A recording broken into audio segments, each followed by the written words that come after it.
존 맥스웰의 리더십 불변의 법칙 두 번째 시간입니다. 자, 이어서 한번 읽어보겠습니다. 리더십의 법칙은 불변한다. 오늘날 리더십은 점점 더 복잡해지고 있다. 사람들을 이끌고 함께 일하기가 그 어느 때보다 쉽지 않은 시대이다. 기업, 정부뿐 아니라 가족과 공동체 그리고 모든 조직이 리더다운 리더를 애타게 찾고 있다. 내가 25주년 특별 개정판으로 업데이트된 리더십 법칙을 차세대 리더들에게 소개하면서 특히 설레는 것도 그 때문이다. 이 법칙들을 익히면 사람들을 이끌며 리더십을 발휘할 때 큰 도움이 될 것이다. 리더십을 이루는 요소 중 일부는 매년 바뀌거나 공동체에 따라 달라지지만 그 본질은 변하지 않는다. 어디서 어떤 일을 하더라도 리더십은 여전히 리더십이다. 시대는 변하고 기술은 발전한다. 지역에 따라 문화도 달라진다. 하지만 리더십의 법칙은 영원하다. 고대 그리스의 시민이든 구약 성서에 등장하는 유대인이든 현대의 군인, 국제사회의 리더, 시골 교회의 목사, 글로벌 기업가, 그 누구를 살펴봐도 마찬가지다. 리더십의 법칙들은 성별, 나이, 경험, 리더가 처한 환경과 관계없이 누구에게나 똑같이 적용된다. 이 법칙들은 달라지지 않으며 시간이 흘러도 변함없이 유효하다. 이어서는 장들을 읽으면서 리더십 법칙에 대한 다음 5가지를 기억하기를 바란다. 1. 법칙은 학습 가능하다. 21가지 리더십 법칙 중 이해하고 실천하기가 상대적으로 쉬운 법칙도 있고 어려운 법칙도 있다. 하지만 모든 법칙은 배워서 자기 것으로 만들 수 있다. 2. 법칙은 독립적이다. 각 법칙은 서로 다른 법칙들을 보완해주지만 한 가지 법칙을 배우지 않았다고 해서 다른 법칙을 배울 수 없는 것은 아니다. 즉, 법칙들은 각각 독립적이다. 3. 법칙에는 결과가 따른다. 21가지 법칙을 실천하면 사람들을 효과적으로 이끌 수 있다. 하지만 이 법칙들을 위반하거나 무시하면 리더십을 제대로 발휘할 수 없다. 4. 법칙은 시대를 초월한다. 21가지 법칙은 나이 든 사람과 젊은 사람, 경험자와 무경험자를 가리지 않는다. 즉, 할아버지에게 효과적인 법칙은 증손자에게도 똑같이 효과적이다. 5. 21가지 법칙은 리더십의 기반이다. 각 법칙들을 배운 뒤에는 삶에서 꾸준히 실천해야 한다. 이제 막 리더십의 영향력을 깨닫기 시작한 사람이든 이미 많은 사람이 따르는 타고난 리더든 지금보다 더 나은 리더가 될 수 있다.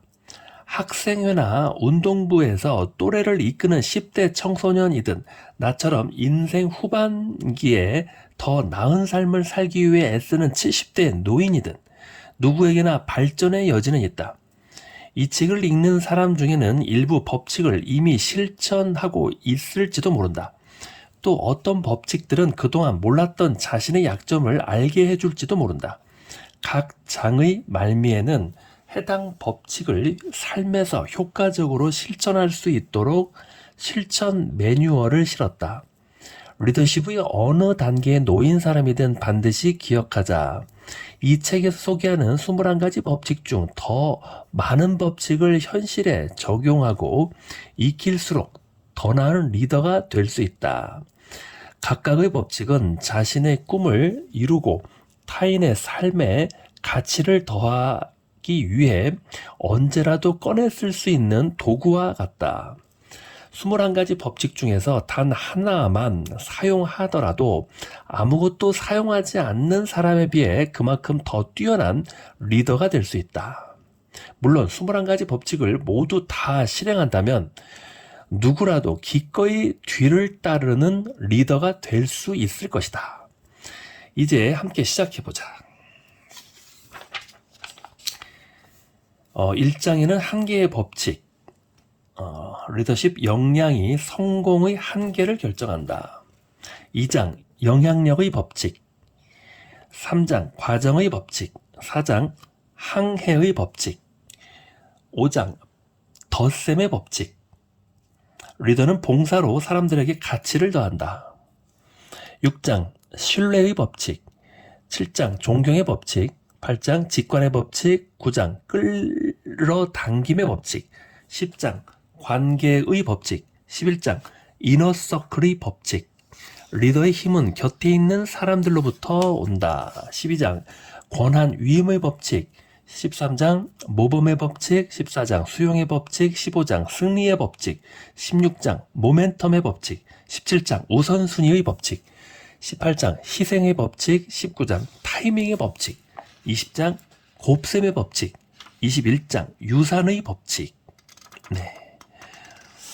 한번 읽어보겠습니다. 누구나 지금보다 더 나은 리더가 될 수 있다. 제1장 한계의 법칙입니다. 리더십 역량이 성공의 한계를 결정한다. 한계의 법칙은 리더십 세미나에서 21가지 법칙 중에서 가장 처음에 설명하는 법칙이다. 이 법칙이 리더십의 가치를 이해하는 데 도움이 된다고 믿기 때문이다. 한계의 법칙을 제대로 이해한다면 삶의 모든 측면에서 리더십이 얼마나 큰 영향을 미치는지 깨달을 수 있다. 한계의 법칙이란 사람들을 얼마나 잘 이끄느냐에 따라 성공의 크기도 달라진다는 것이다.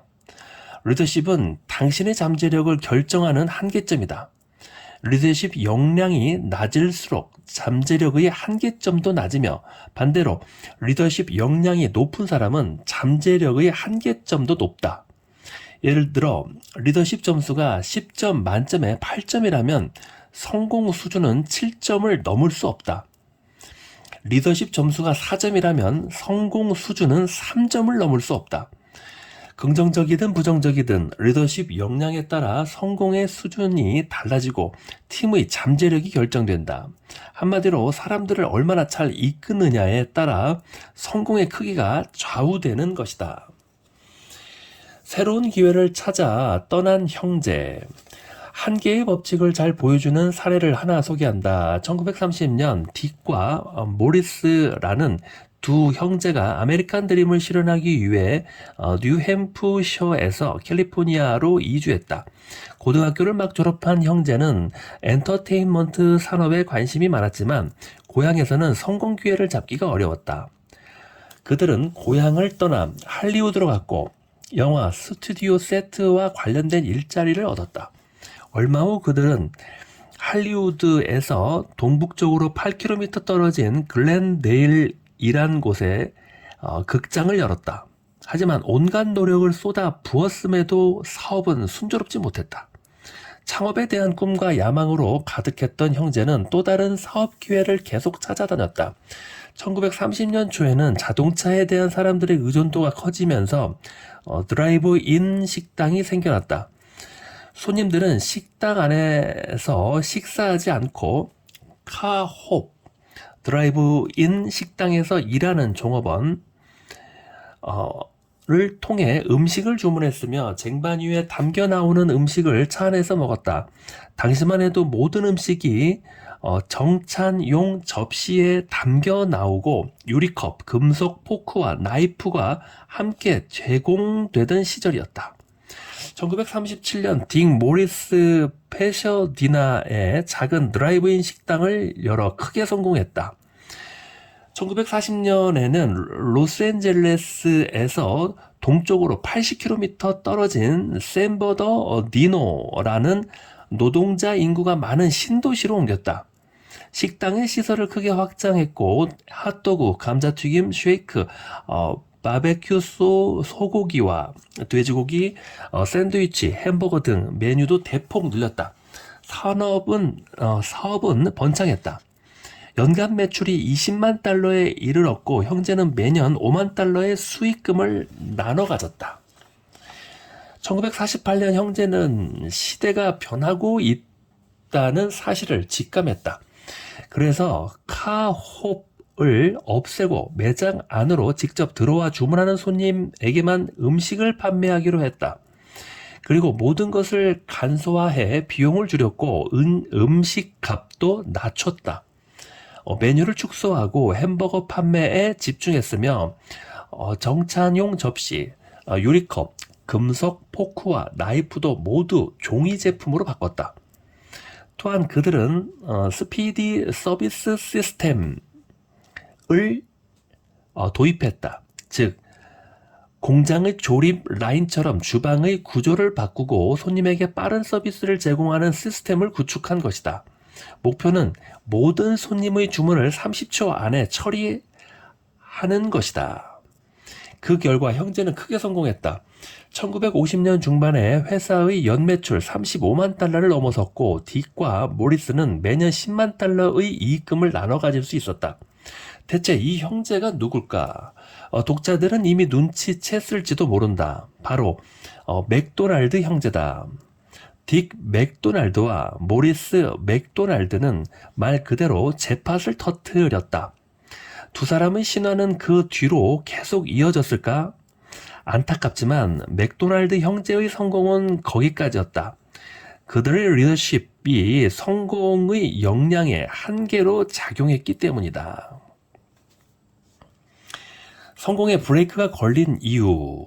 맥도날드 형제가 금전적으로 성공을 거둔 것은 분명하다.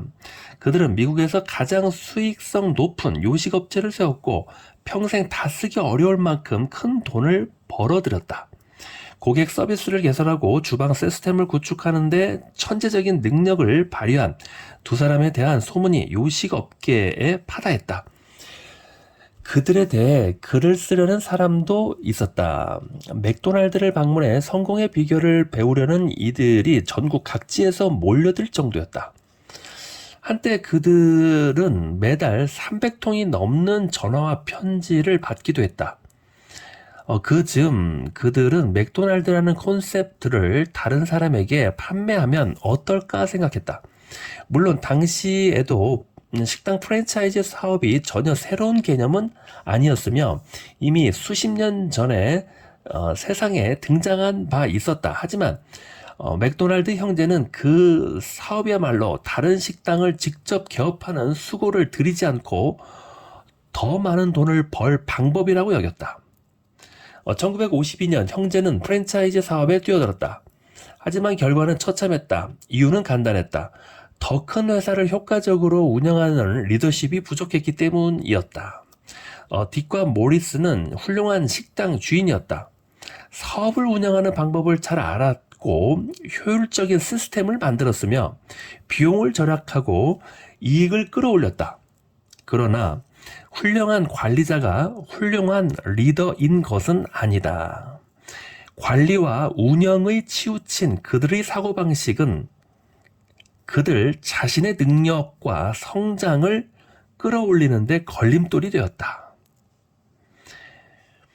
성공의 정점에 있었던 그들은 한계의 법칙 앞에서 무릎을 꿇어야 했다. 리더십 부족의 원인은 관리와 운영에 치우친 사고방식. 리더십 역량이 한계로 작용하다. 1954년 맥도날드 형제는 밀크쉐이크 기계를 판매하던 작은 회사의 대표 레이 크록을 만났다. 크록은 가장 큰 고객인 맥도날드 형제와 전부터 잘 알고 지내던 사이였다. 그는 맥도날드 매장을 방문한 뒤에 이 식당의 잠재력을 알아보고 큰 비전을 품었다. 그의 머릿속에는 이 식당이 전국의 수백 개 도시로 진출하는 모습이 그려졌다. 크록은 곧바로 형제와 계약을 맺고 1955년 맥도날드 시스템, 나중에 현재의 맥도날드 코퍼레이션으로 바뀌었다. 를 세웠다.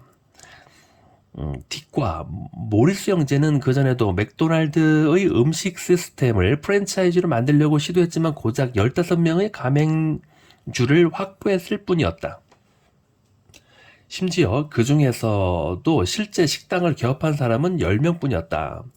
형제에게 리더십과 비전이 부족했기 때문이었다.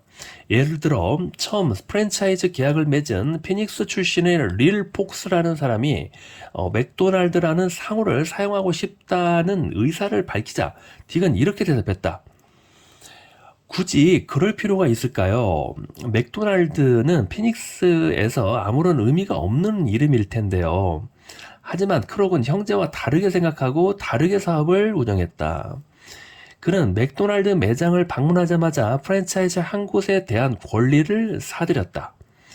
나중에 사람들에게 프랜차이즈 사업권을 팔 때 모델 또는 시제품으로 활용하기 위해서였다. 그는 승승장구해서 1955년부터 1959년 사이에 100개의 식당을 개업했고 이후 4년 동안 맥도날드 매장의 수는 500개로 늘어났다. 크록은 맥도날드에서 일하는 첫 8년 동안은 급여를 받지 않았다. 오히려 그가 영입한 몇 명 핵심 리더의 월급을 마련하기 위해 은행과 생명보험회사에서 돈을 빌렸다. 그의 비전은 맥도날드가 전국적인 명성을 갖춘 기업으로 성장하는 것이었다. 1961년 크록은 맥도날드 형제에게 270만 달러를 지불하고 맥도날드와 관련된 모든 독점적 권리를 사들였으며 이 미국 회사를 세계적인 기업으로 키워냈다. 오늘날 맥도날드는 120개국에 걸쳐 3만 8천여 개의 매장이 운영 중이다. 2019년 순이익은 61억 달러를 넘어섰고 순자산은 1,700억 달러에 이르렀다. 심지어 맥도날드는 지금 이 순간에도 계속 성장하고 있다. 레이 크록이 아니었다면 불가능한 일이었다. 맥도날드 형제는 리더십이 부족했기 때문에 비즈니스에서 한계를 드러냈지만 크록은 그들을 넘어 성공의 한계를 지워버렸다. 성공 수준은 리더십 수준을 넘지 못한다. 나는 성공의 문이 누구에게나 열려 있다고 믿는다. 그리고 사람들을 잘 이끄는 사람은 더 크게 성공할 수 있다고 생각한다.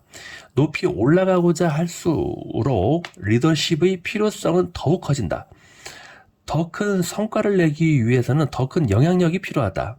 그 어떤 일을 시도하든 한계를 결정하는 것은 사람들을 이끄는 능력이다. 높이 올라가고자 할수록 리더십의 필요성은 더욱 커진다. 더 큰 성과를 내기 위해서는 더 큰 영향력이 필요하다. 이 이야기를 좀 더 쉽게 이해하기 위해 지금부터 내가 말하는 대로 몸을 움직여보자. 먼저 손바닥을 아래로 향한 채 왼팔을 앞으로 쭉 뻗어보자. 뻗은 왼팔의 높이가 당신의 리더십 수준이라고 하자. 스스로 생각하기에 리더십 수준이 낮다면 손을 허리 높이로 내리고 리더십 수준이 보통이라면 손을 가슴까지 올리면 된다. 이제 오른손을 왼손 바로 아래 가져다 대보자. 오른손은 당신의 성공 수준을 의미한다. 당신이 뻗은 성공 수준의 손은 리더십 수준의 손을 절대 넘을 수 없다.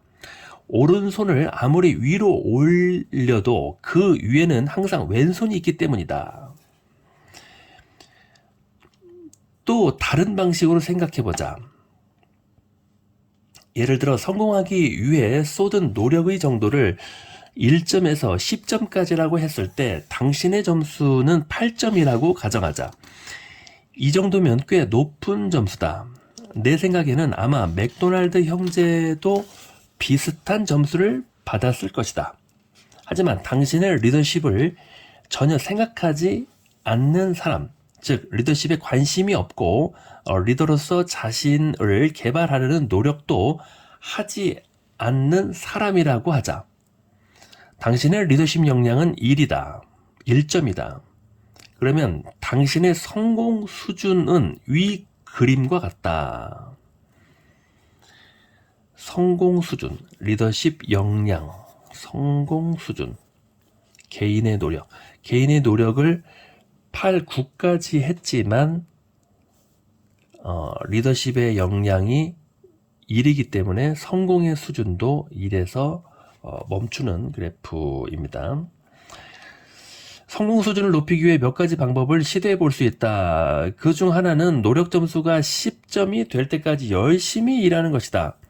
그러면 목표를 달성하기가 아예 불가능하지는 않겠지만 수학, 체감의 법칙에 따르면 먼저 8점을 얻기 위해 쏟은 에너지 이상의 투입해야 2점도 따낼 수 있다. 어쨌든 죽을 힘을 다해 노력한다면 성공 수준을 지금보다 25% 높일 수 있다. 또 다른 방법은 바로 리더십 역량을 높이는 것이다. 예를 들어 당신이 똑같은 노력에 타고난 리더십 역량이 평균보다 살짝 낮은 4점이라고 가정하자. 당신의 재능이 무엇이든 이 수치만으로도 당신은 성공 수준을 4배 올릴 수 있다. 만일 리더십을 학습하고 잠재력을 극대화해서 역량을 7점까지 끌어올렸다면 위 그림과 같은 결과를 얻는다. 다시 말해 노력의 양을 늘리지 않고 리더십 역량만을 높이는 것만으로도 원래의 성공 수준을 700% 높일 수 있는 것이다. 리더십은 곱하기 효과를 발휘한다. 나는 온갖 기업과 비영리 조직들에서 그런 효과를 목격했다. 바로 그것이 지난 50년이 넘는 세월 동안 내가 리더십을 가르쳐 온 이유이다. 조직을 구하려면 리더를 바꿔야 한다. 개인과 조직 모두에게 성공의 한계는 성공을 위한 쏟은 노력이 아닌 리더십 역량으로 결정된다. 한 개인의 리더십 역량이 뛰어나면 그가 이끄는 팀과 조직의 한계점은 높아진다. 반대로 리더의 역량이 부족한 팀이나 조직의 성공 한계점은 낮아진다. 그래서 어려운 상황에 놓인 조직은 자연스럽게 새로운 리더를 구하려 애쓴다. 실현의 시기를 맞은 국가는 새로운 대통령을 선출하고 수익이 하락하는 기업은 새로운